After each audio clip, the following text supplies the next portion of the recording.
All right, Miracle. Hi.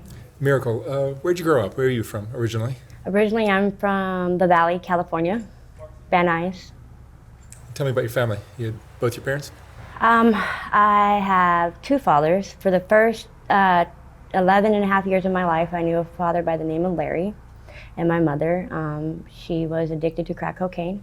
My father at that time was a raging alcoholic. I ended up using drugs due to my brother. I was 11 years old when I started crack cocaine. And at that time, my mom found out about it. She told me, don't tell nobody, use it in the house. So I would use it with them, watching out the window because she was paranoid. So I was addicted to that. I finally got clean from that when I was 14. And then I got re-addicted to it at my 16th birthday party when I found my mom using it again. And I was lucky enough to be arrested by the police for my own protection in Hollywood, North Hollywood, California, by Lancashire and Imelita Street. They came and said they arrested me for my own protection. I got clean off of crack cocaine. I was clean for 2 years and found meth. You got clean in From 16 to 18. in jail or? Yes, in jail and rehab. They put me in a rehab, Tarzana Treatment Center. So I was clean for 2 years. Got out, met a boyfriend in there during an NA meeting, started using methamphetamine. Was addicted to that, started slamming it. I lived in Burbank at this time. I met a guy named Sleepy from Playboys, and he introduced me to a needle. So I started doing that. By the time before my 21st birthday, I ended up moving to Nevada, which I lived for the past 20 years. So I'm slamming dope. I got arrested. I'm trying to get clean off the needle. I'm scared of doctors because if there's a needle, I'm addicted to it. I don't want them to slam that in my arm.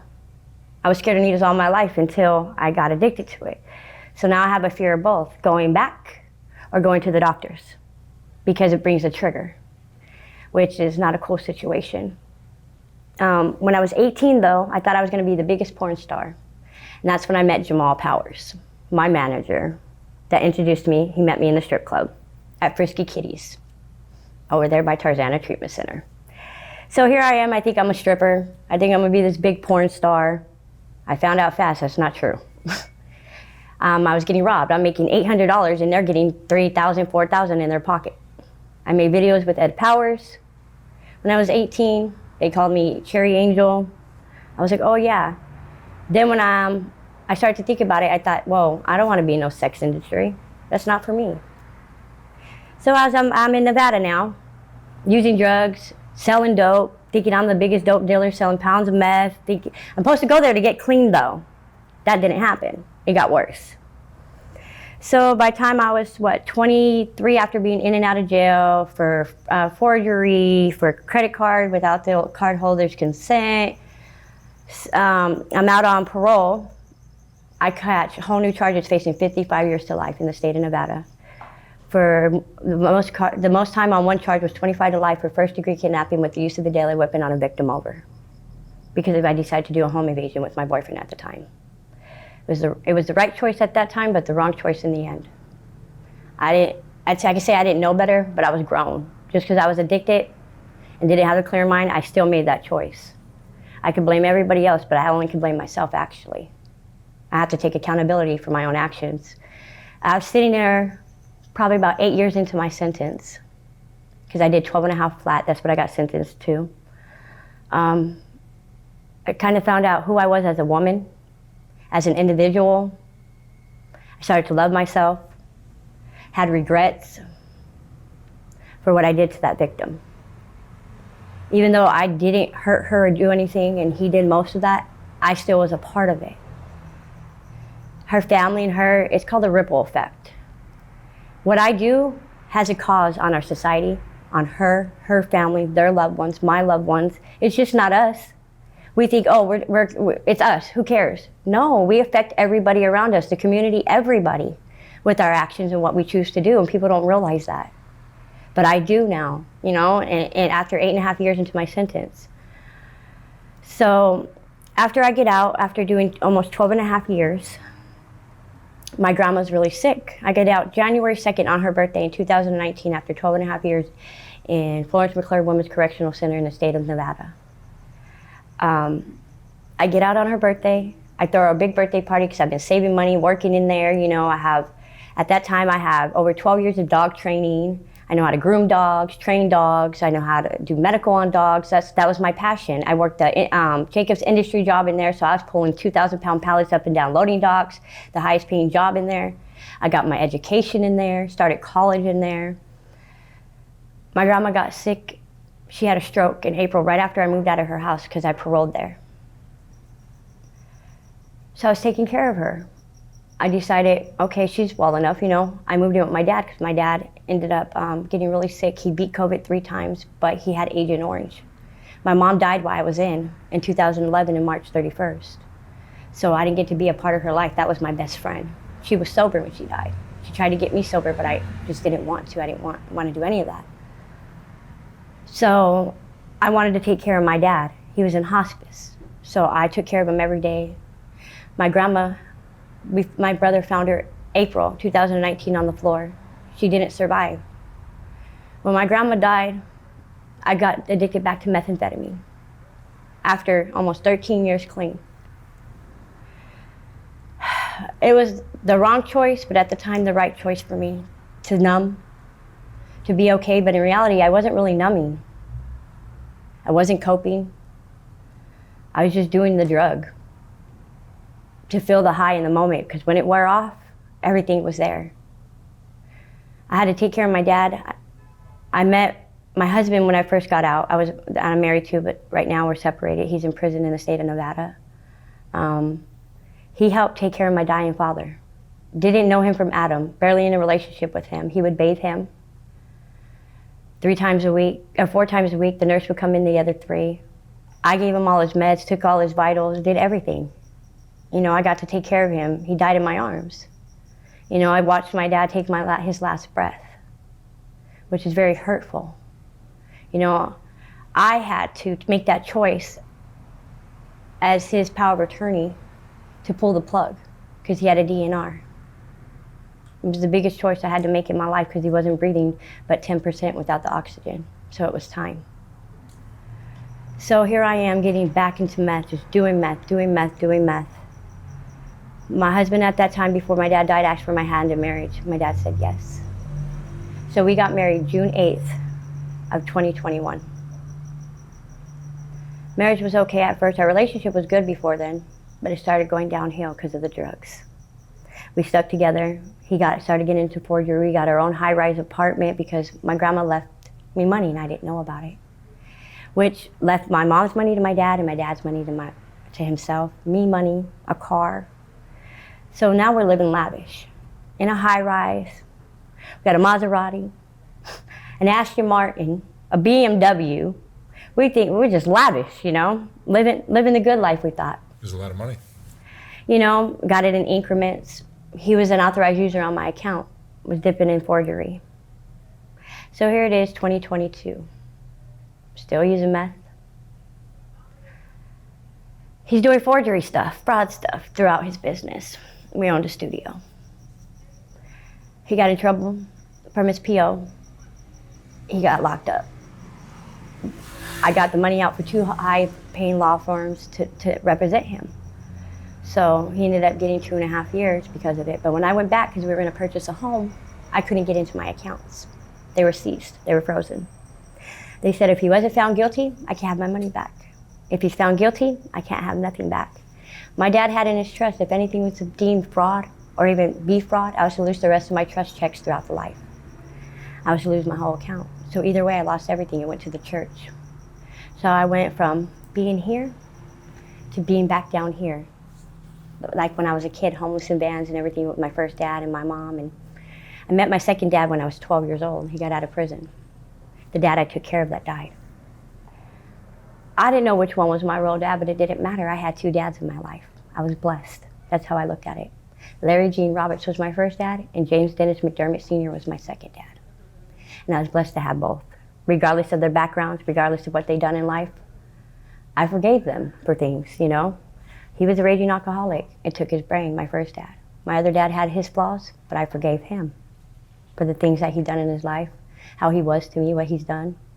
Didn't matter to me because I changed. I loved myself. The forgiveness was for me, not for nobody else. The people who raped me in my life as a child, molested me in my life as a child, I forgave them because the forgiveness was for me when I found myself in prison. People don't realize that. I don't want to forgive him. I don't want to forgive this person. It's not about them. It's about you. Forgiving them is for you to heal, for you to grow. You know, I was forced at 10 years old to suck a man named Lanny's dick every night because I couldn't live in the other trailer where the other son was a child molester, but did they know the other son was actually one too? They just haven't been caught. You know? So for many years in my life, I couldn't orally do anything with a man. And I prayed throughout my life, God, the first man that I'm able to do this on my own and I have no flashbacks with, I know is my soulmate. That was my husband for the first time in my life. I was 30-something years old. Never flashback with him. So that's why I stuck with him. I fell in love with him. Just to go through emotional and verbal abuse, and much more came. I forgave him. Wasn't going to leave him. You know, could be worse. That's what I told myself. Things could be worse.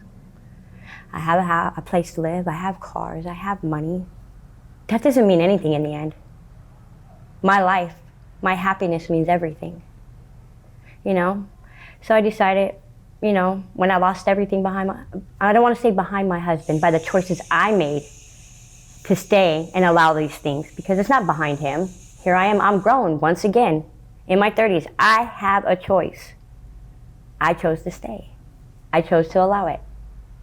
You know, I can blame everybody, like I said, once again in my life, but I only have myself to blame. So here it is. I went from here down to here, homeless. Hard times again, having something to nothing. I've seen it in my life, prostitution, all that, so I decided, well, it's hard times called for desperate measures. I got into prostituting. Oh, the money's pretty good out here in Nevada. So here I am. I found a loophole with these men. I charge for my time, not by the endeavors, not by blowjobs, not by sex. So I knew a smart move. Talk to them for 14 minutes. They got a minute. By the time their clothes is off, my time is up. I get $150 out the door. I don't have to do anything. So I specify. I don't charge for my services, sir. I charge for my companionship, my time. What we choose to do as two consensual adults, that's on us. That's the loophole. So I thought I was smart in the game. Well, a while later, my husband gets out, 2.5 years. I decide to be back with him, give him a chance because he never believed in God. He got baptized, and I'm a firm believer. My dad was a preacher. The second dad, he, you know, changed his life around. So that was a big belief to me. Well, I let him get out. I was working at this hotel called the Traveler's Bed and Breakfast on Las Vegas Boulevard between Oakey and Charleston. Oh, drugs there. I'm getting high on methamphetamine, you know. I found crack. So I got rid of meth because meth, when I was with my Johns, the way they talk to you and everything, I wanted to strangle them to death. Meth made me really want to go angry, so I had to get rid of meth. So I went to crack. Crack was like weed to me. I don't get stuck. I don't get paranoid. I want to eat. I'm happy, you know. I'm allergic to weed, so that was my loophole. I could get through that because I knew how to numb with it. I knew how to be happy with it. So that's how it was. So I was doing what I had to do. My husband gets out, I have him come there. I paid for his halfway house just to get out. Here it is. I'm smoking crack. My husband's clean. Come to find out, my husband's smoking meth behind my back. He gets it dirty. He starts having secrets, getting females' numbers again, what he's not supposed to be doing, talking to them, put his hands on me again. Okay. Gets locked back up 2 months later after 2.5 years. I'm done. I met the epitome of a real man within that time. How did I meet him? Going to buy crack. But I'll tell you this, he's a great man. He's a great man still to today. Takes care of his kids, everything. And I'm grateful, you know, that I got to be a part of his life. I was in Nevada for 20 years. I decided a month ago to come back to my hometown. There's better, to be honest with you, I thought Nevada was better opportunities. My parents are dead. They're no longer alive. I don't talk to any of my siblings. We're at odds. My brother touched me when I was asleep. I never told anybody this until recently, and now. My middle brother, not the oldest one. He wants to fault other people in my family for doing what they did to me. But don't forget, I woke up to you touching me. It's out there. People know now, Kevin. People know. And they deserve to know. Because you're not any perfect yourself. You beat me as a kid for hanging out with your girlfriends. You touched me while I was asleep. You're not perfect. The dark secret's out. But I've been out here a month. I'm clean now. I started prostituting a little bit out here to make my money. But somebody has been there for me, is saving up to help me get a place, to help me get a car. It's just a stepping stool. And that's the way I look at it. I don't have to sell myself right now. And I'm grateful for that. Because I was doing it at first. And it's hard going from Nevada getting a better money, but it got slow out there, so I thought, $50, $40, oh no. You could test yourself for that and I'll watch, you know? But I'm clean off of crack now. I'm thankful. I'm starting to love myself again. It's hard, because I beat myself up every day. The first 3 days I was out here, well, let me back up. Before I left Nevada, probably about a month before I left Nevada, I seen this John at the top of the town strip club in the parking lot. I said, hey, you want to do a date? He said, yeah, how much? I said, a quick visit for my time. It's $150. What's that entitled? 10 to 15 minutes, sir. Okay, we walk back to my motel, the Desert Inn Motel, or Desert Star Motel. We go into my room, he undresses, I put a condom on him. I said, okay, let me undress. I turned around to undress, I turned back around with the gun in my face. He pistol whipped me in the back of the ear, I got a scar in it. Pistol whipped me in my eye was swollen shut. Raped me. Took all the money I had and everything else I had after he pistol whipped me and raped me. So what did I say? It's part of the game. You're gonna be a sex trade worker? It comes with it, let it go. I ate it. I said, you came too far to heal, to even let that get to you. Does it eat me up? Yeah, but I just chopped it up. I came out here, 3 days after being here, I get a John, I pick him right here up on 7th and Stanford. Mexican guy, younger, in a gold Honda, rosary around his neck. Oh, okay, he's cool, kind of chunky, bald-headed. Okay, let's go. Takes me to some type of warehouses over here. Down, you go down 7th, and somewhere down there, and it's like not a whole bunch of people, it's just a whole bunch of doors, it's like deserted over there a little bit. So he pays me my money, we do our date. I didn't pay attention to the door. There's no handle, there's no window thing. The window's up, the door's locked. So I said, okay. I said, all right, we're done. I said, can you take me back now? He said, no. I said, what you mean no, let's go. He said, no, I want the pussy again, bitch. Starts beating me in my head, swells my eyes shut, tries to rape me. People came out and I'm screaming. He opened the door and let me out by the grace of God. I had my whole face swollen shut 3 days after being here.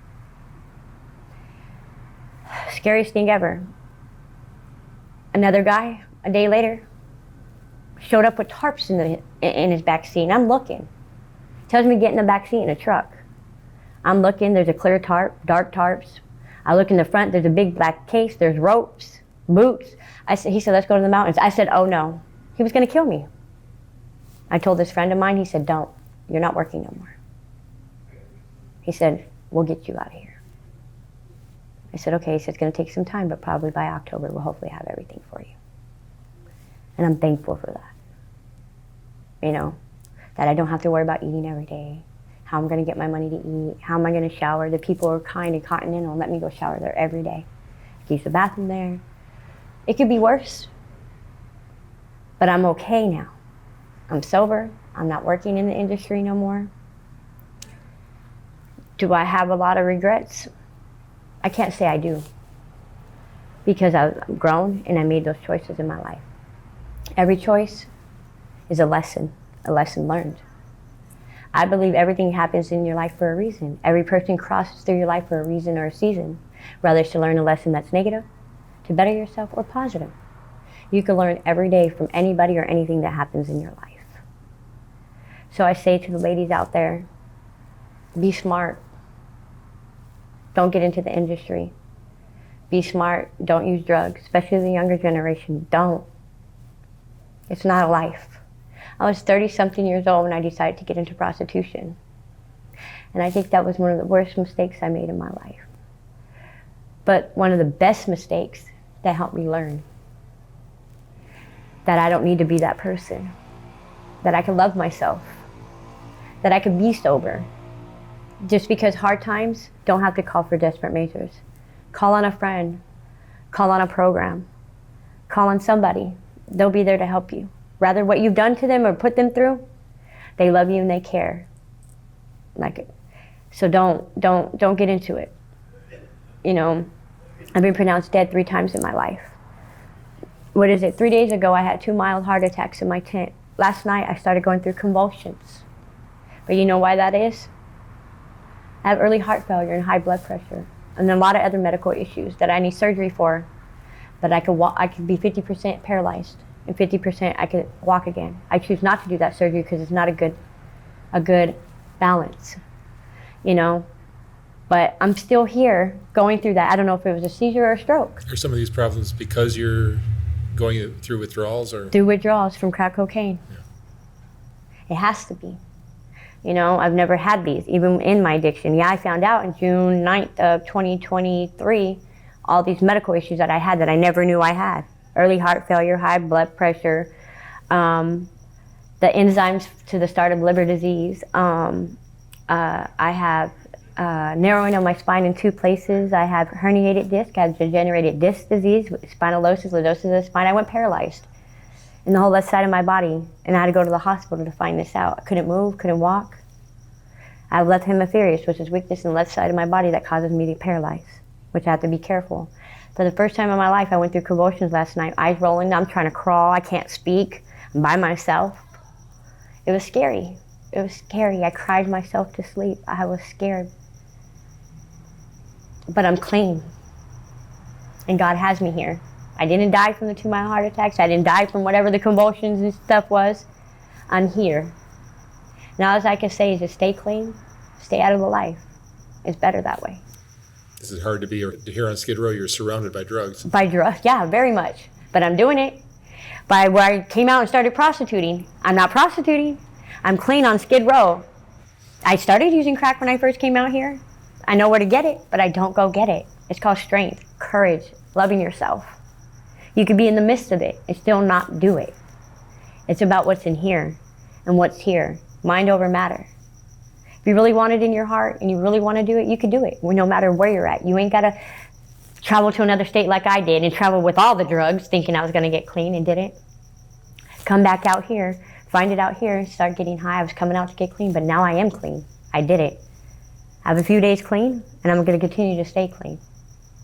Especially after going through everything I know I'm going through medically.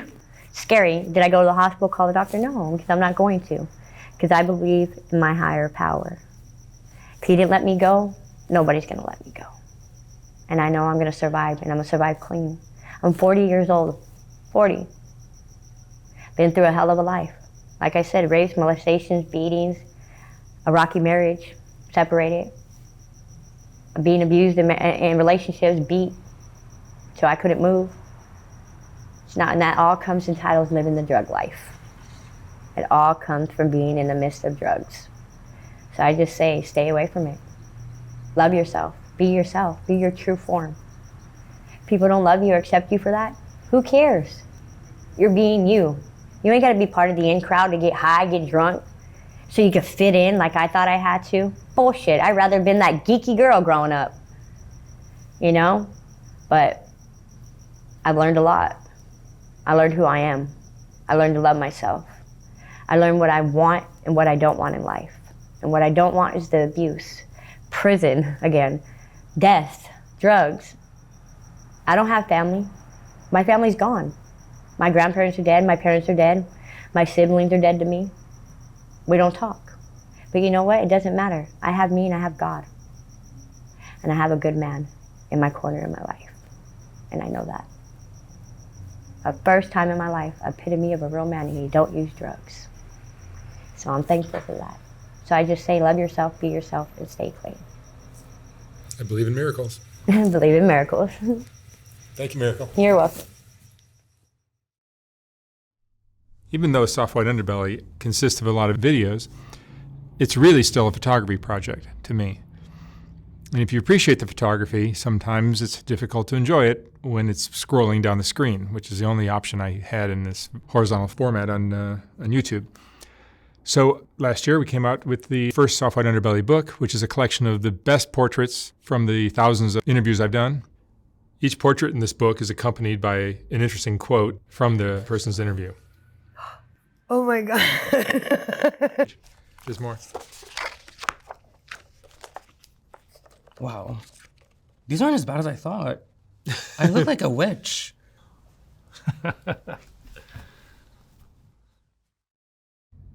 I will not be reprinting this book when it sells out. So once it's gone for good.